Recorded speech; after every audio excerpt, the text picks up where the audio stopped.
তেঁতুল আর পেঁপে দিয়ে কচি ডাব মাখানো অনেক দিন ধরে আমার হাজব্যান্ড আমার কাছে কচি ডাব মাখানো খেতে চাইছিল। আমি অত ঝালানো খাবার মাখাতে পারি না, আর পারলেও অত মজা লাগে না। না পেরে আমার হাজব্যান্ড বাজার থেকে 100 টাকার তেঁতুল আর একটা ডাব 100 টাকা দিয়ে কিনে আনছিল।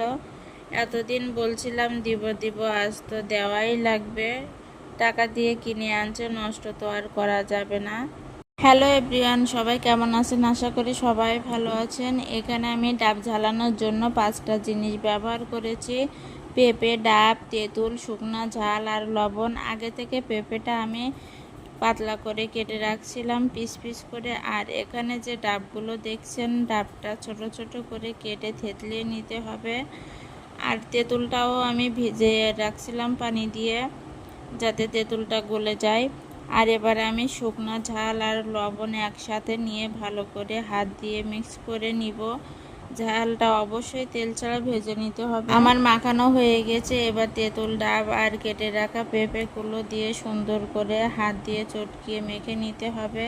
ডাব মাখানো হয়ে গেছে, সবাই মিলে এবার টেস্ট করে দেখব খেতে কেমন হয়েছে। আমার হাজব্যান্ড তো খেয়ে অনেক খুশি ডাব মাখানো। আমি তার গালে তুলে তুলে দিচ্ছি, সে খাচ্ছে বসে বসে।